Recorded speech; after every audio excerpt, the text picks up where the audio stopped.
Hello student, welcome to my YouTube channel Sharda education classes. तो हम लोग स्टडी कर रहे थे टेंस में। आज हम लोग स्टडी करेंगे पार्ट 3 का, यानी पार्ट 3 में जो हमारा टॉपिक है वो इंट्रोगेटिव सेंटेंस।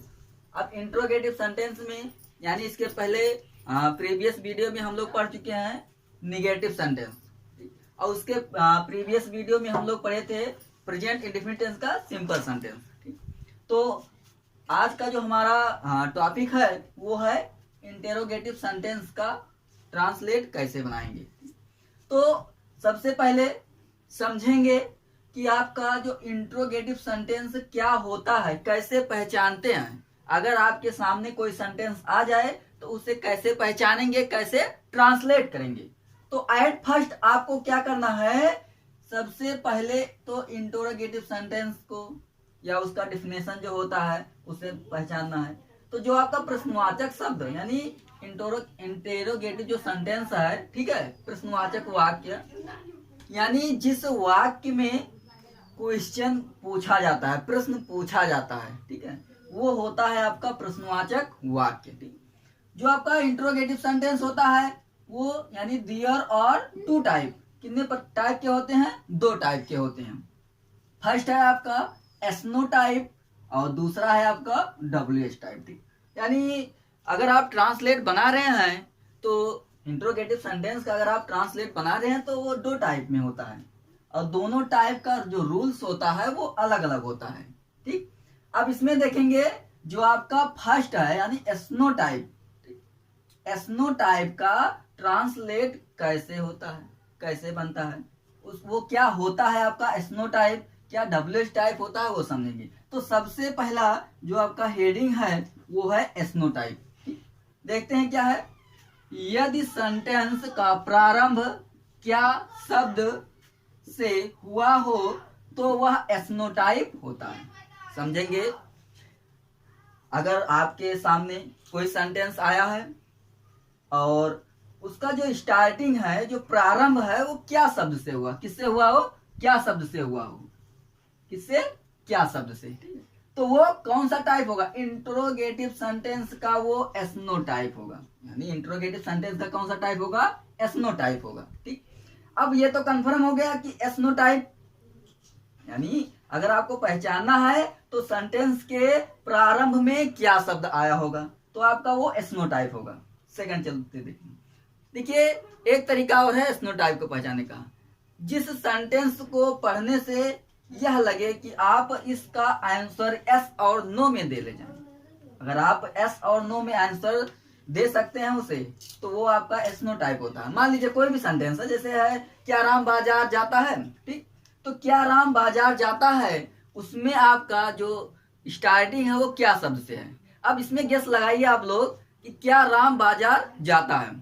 तो अब इसमें देखिए, क्या राम बाजार जाता है, अगर जाता है तो एस और नहीं जाता है तो नो। ठीक, ये भी आपका पहचान होता है कि एसनो टाइप का जो आंसर होता है वो एस और नो में दिया जा सकता है।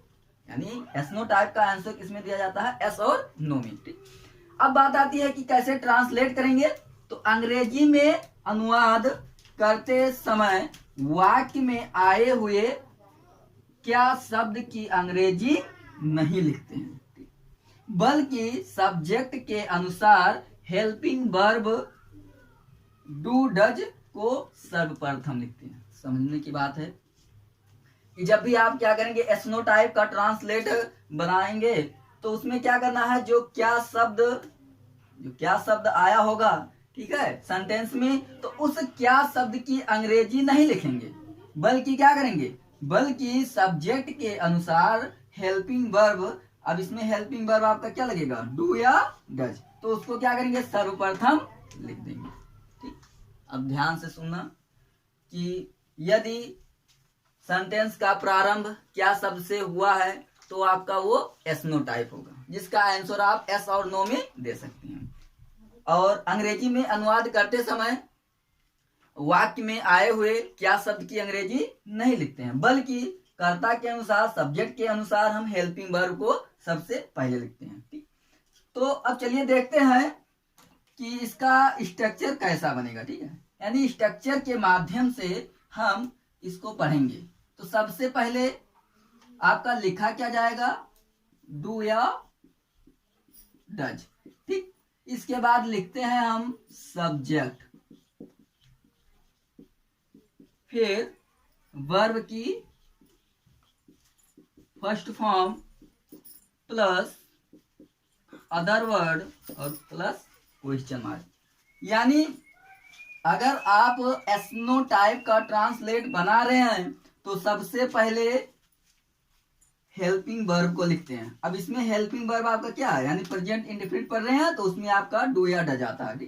तो सबसे पहले डू या डज को लिखेंगे, फिर इसके बाद सब्जेक्ट लिखेंगे। अब जो आपका डू या डज लगेगा वो किसके अनुसार लगेगा, सब्जेक्ट के अनुसार लगेगा। इसके बाद वर्ब की फर्स्ट फॉर्म, अदर वर्ड और इसके बाद लास्ट में क्वेश्चन मार्क। ठीक, ये आपका स्ट्रक्चर बनता है। इस स्ट्रक्चर के माध्यम से ट्रांसलेट हम बनाते हैं। ठीक, तो चलिए देखते हैं कुछ एग्जाम्पल। सबसे पहले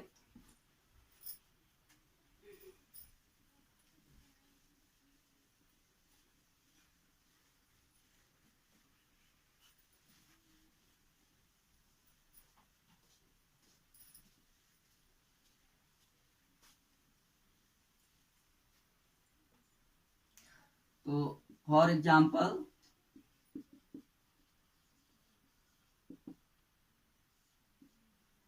पहला एग्जाम्पल देखते हैं। क्या तुम आम खाते हो। तो आपके सामने है एक सेंटेंस कि क्या तुम आम खाते हो। ट्रांसलेट करने का जो रूल्स बताया गया है वो है कि सबसे पहले यानी एट फर्स्ट आप उस टेंस को पहचानते हैं कि कौन सा टेंस है।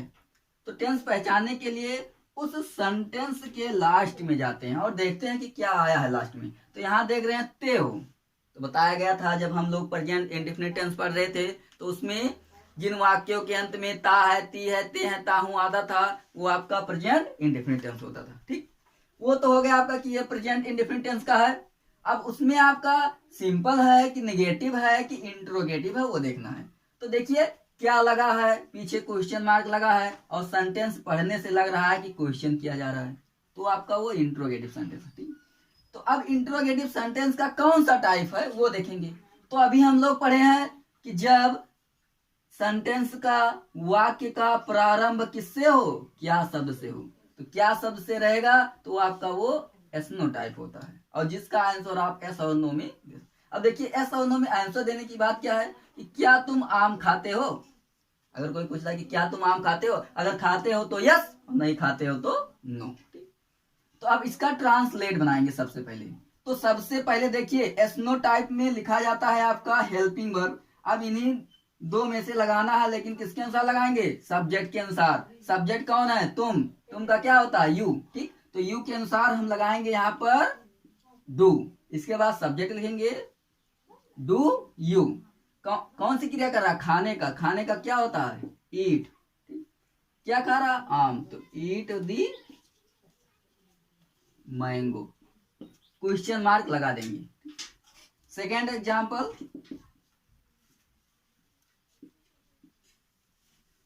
क्या राधा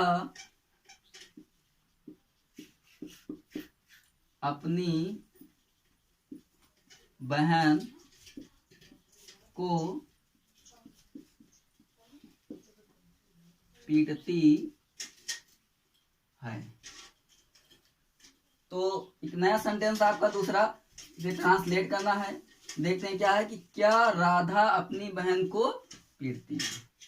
फिर वही बात, ता है, ती है, ते है, प्रेजेंट इंडेफिनिट टेंस। क्या आया है, एस्नो टाइप है, तो क्या शब्द की अंग्रेजी नहीं लिखेंगे बल्कि सब्जेक्ट के अनुसार हेल्पिंग वर्ब को सबसे पहले लिखेंगे। तो यहाँ पर राधा सब्जेक्ट है, राधा के अनुसार हम क्या लगाएंगे, डज। डज सब्जेक्ट लिखेंगे राधा, तो डज राधा। कौन सी क्रिया कर रही है, पीटने का। पीटने का क्या होता है, बीट। किसको पीट रही है? अपनी बहन को। देखिए यहाँ पर अब स्त्री जाति का बोध हो रहा है, तो बीट का हाँ राधा के साथ अपने की अंग्रेजी क्या लगाएंगे? हर सिस्टर, और लगा देंगे लास्ट में क्वेश्चन मार्क। ठीक, तो ये आपका हुआ एस्नो टाइप का, यानी एस्नो टाइप के सेंटेंस को हम कैसे ट्रांसलेट करेंगे।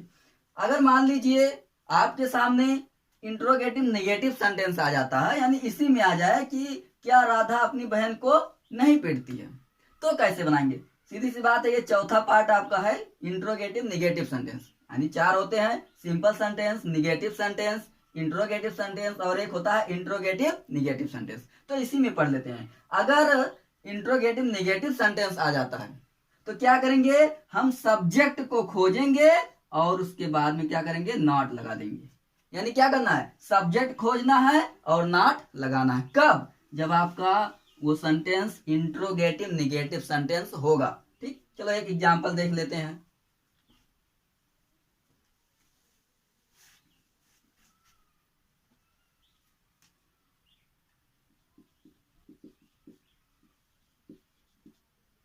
क्या तुम एक निबंध नहीं लिखते हो? देखिए ये आपका इंट्रोगेटिव है, क्वेश्चन मार्क लगा है, लेकिन नहीं आया है, तो ये कौन सा हो गया? आपका इंट्रोगेटिव निगेटिव सेंटेंस हो गया। तो क्या करना है? केवल आपको सब्जेक्ट खोजना रहेगा और नॉट लगा देना है। स्ट्रक्चर आपका वैसा ही रहेगा। ठीक है, तो क्या आया है? क्या शब्द की अंग्रेजी नहीं लिखेंगे, सब्जेक्ट के अनुसार डू या डज लिखा जाएगा। तो तुम है यानी यू, यू के अनुसार हम क्या लिखेंगे? डू। सब्जेक्ट लिखेंगे डू यू। देखिए नहीं आया, सब्जेक्ट के बाद क्या लगा देना है? नॉट। तो डू यू नॉट कौन सी क्रिया कर रहा है? लिखने का। क्या होता है? राइट। राइट क्या लिख रहा है? एक निबंध, यानी आयन एस्से और क्वेश्चन। ठीक हो जाएगा। यानी आपका अगर इंट्रोगेटिव निगेटिव सेंटेंस आ जाता है तो सब्जेक्ट केवल देखेंगे, सब्जेक्ट खोजिए और सब्जेक्ट के बाद नॉट लगा दीजिए। ठीक, तो ये आपका था फर्स्ट रूल, यानी इंट्रोगेटिव सेंटेंस का पहला टाइप जो था आपका एस्नो टाइप, उसका ट्रांसलेट कैसे बनाएंगे। अब चलते हैं हम लोग सेकंड रूल की तरफ, जो आपका है WH टाइप, यानी WH टाइप का हम कैसे ट्रांसलेट बनाएंगे। तो दूसरा आपका जो है WH टाइप। ठीक, अब इसको देखते हैं। यदि सेंटेंस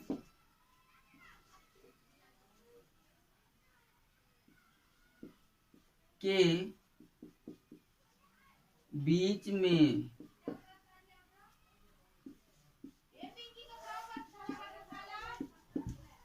क्वेश्चन वर्ड, जिसे कहते हैं प्रश्नवाचक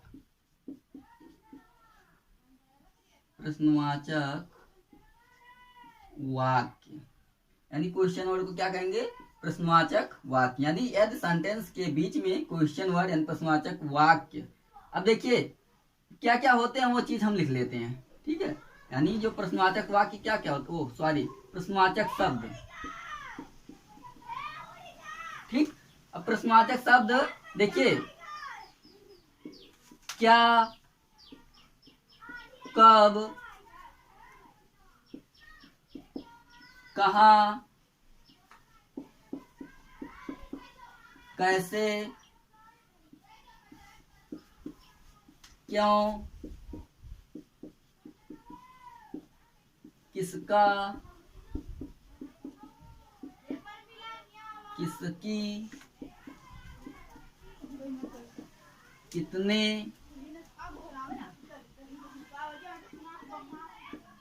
आदि शब्द आया हो तो वह WH टाइप होता है। ठीक, अंग्रेजी में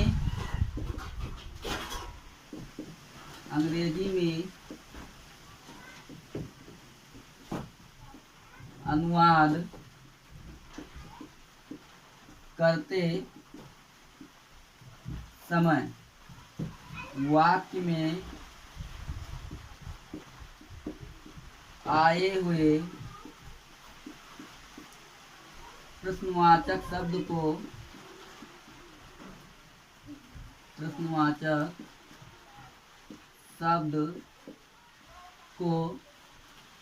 सर्वप्रथम लिखते हैं।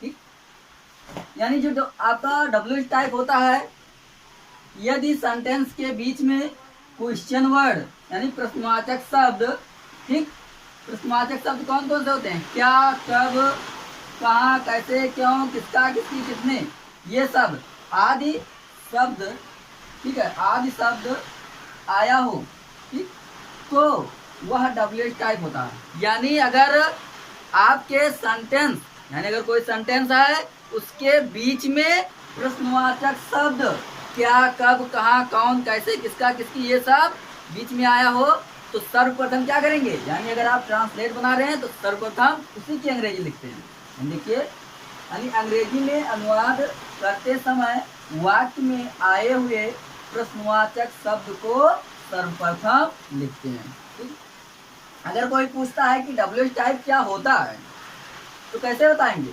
यानी जो आपका WH टाइप होता है ऐसे बताएंगे कि ये यदि सेंटेंस के बीच में प्रश्नवाचक शब्द आया हो, ठीक है। अब कोई पूछता है प्रश्नवाचक शब्द कौन कौन से होते हैं, तो क्या, कब, कहाँ, कैसे, किसका, किसकी, ये सब कौन से होते हैं? प्रश्नवाचक शब्द। तो बीच में आएगा तो क्या करेंगे? अंग्रेजी में अनुवाद करते समय सबसे पहले उसी की अंग्रेजी। चलिए देखते हैं स्ट्रक्चर के माध्यम से। तो सबसे पहले हम लिखेंगे क्वेश्चन वर्ड, इसके बाद हेल्पिंग वर्ब और फिर सब्जेक्ट, इसके बाद वर्ब का फर्स्ट फॉर्म, अदर वर्ड और इसके बाद क्वेश्चन मार्क। ठीक, यानी सबसे पहले लिखा क्या जाएगा? क्वेश्चन वर्ड यानी प्रश्नवाचक शब्द जो आएगा सेंटेंस के बीच में उसे लिखेंगे सबसे पहले। इसके बाद डू या डज को लिखेंगे यानी हेल्पिंग वर्ब, इसके बाद सब्जेक्ट, इसके बाद वर्ब की फर्स्ट फॉर्म, इसके बाद अदर वर्ड और इसके बाद क्वेश्चन मार्क लगा देंगे। ठीक, तो आइए हम लोग एग्जाम्पल के माध्यम से समझते हैं कुछ। चलिए एग्जाम्पल यहाँ देखते हैं।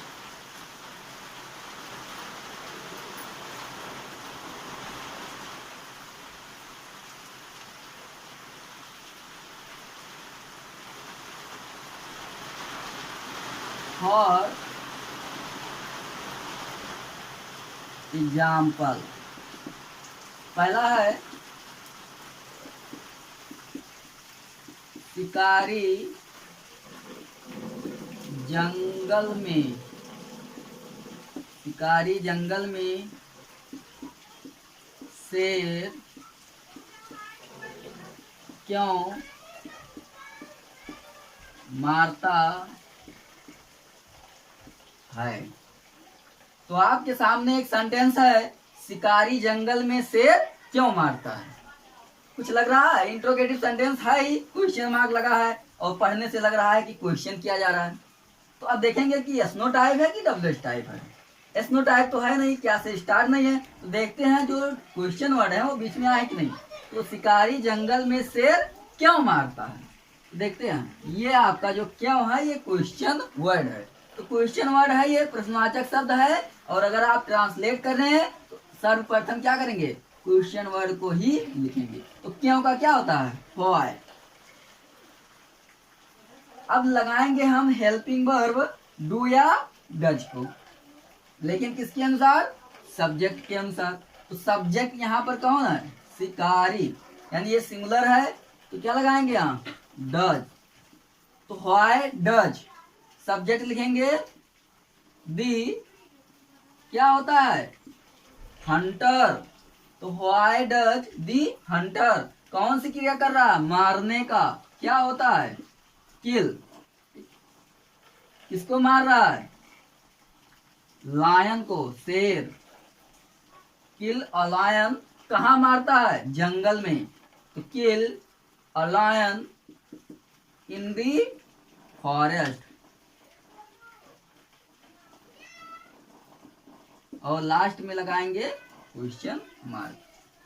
ठीक, चलिए एक एग्जांपल और देखते हैं।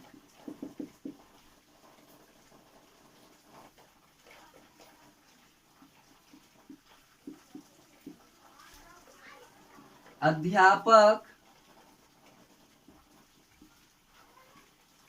हमको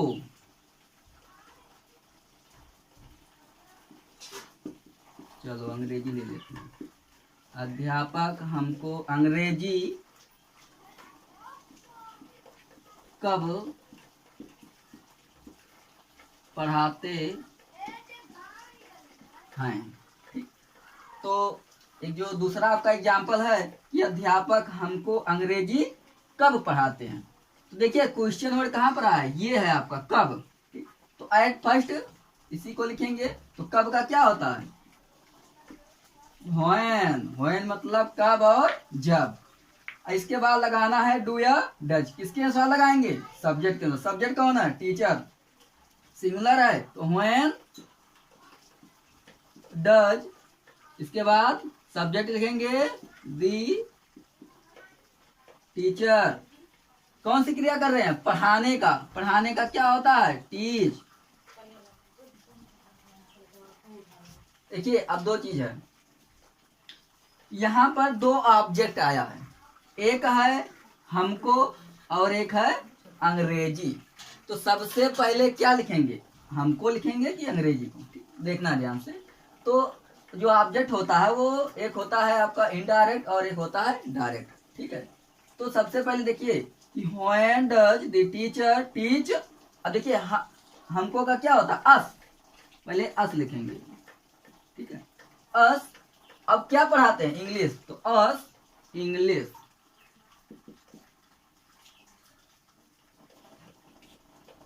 और इसके बाद लगा देंगे क्वेश्चन मार्क। ठीक, यानी क्या बन गया कि when does the teacher teach us English. ठीक हो गया।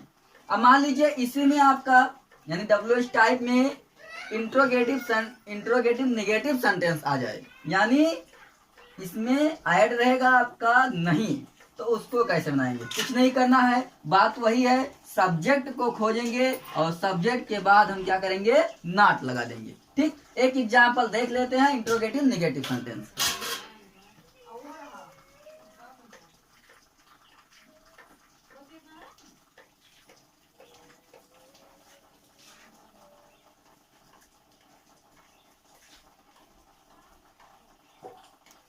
चलिए एक एग्जांपल और देखते हैं।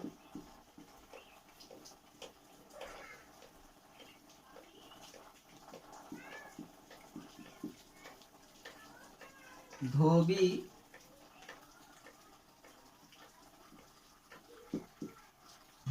कपड़े क्यों नहीं धोता है। तो जो आपका सेंटेंस है कि धोबी कपड़े क्यों नहीं धोता है, देखिए आपका क्वेश्चन वर्ड है लेकिन उसके साथ नहीं है, तो ये हो गया आपका इंट्रोगेटिव नेगेटिव सेंटेंस। कैसे बनाएंगे, सेम आपका जो रूल्स है जो स्ट्रक्चर है उसी पे फॉलो होगा। तो क्यों का क्या करेंगे, सबसे पहले लिखेंगे व्हाई, धोबी के अनुसार लगेगा आपका डज, तो व्हाई डज धोबी वाशरमैन।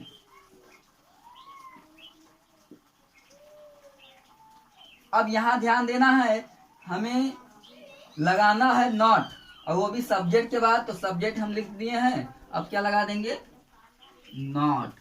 कौन सी क्रिया कर रहा है? धोने का। क्या होता है? वॉश। क्या धो रहा है? कपड़े। वॉश दी क्लॉथ। कपड़े, क्लॉथ। ठीक, तो ये आपका हो गया। यानी इंट्रोगेटिव निगेटिव सेंटेंस आएगा तो क्या करेंगे? हम सब्जेक्ट खोजेंगे और क्या कर देंगे? नॉट लगा देंगे। यानी अगर एसनो टाइप है, डब्ल्यू एच टाइप है, दोनों में अगर वो आपका इंट्रोगेटिव निगेटिव सेंटेंस आ जाता है तो कुछ नहीं करना है, सब्जेक्ट खोजना रहेगा और क्या करना है? नॉट लगा देना है।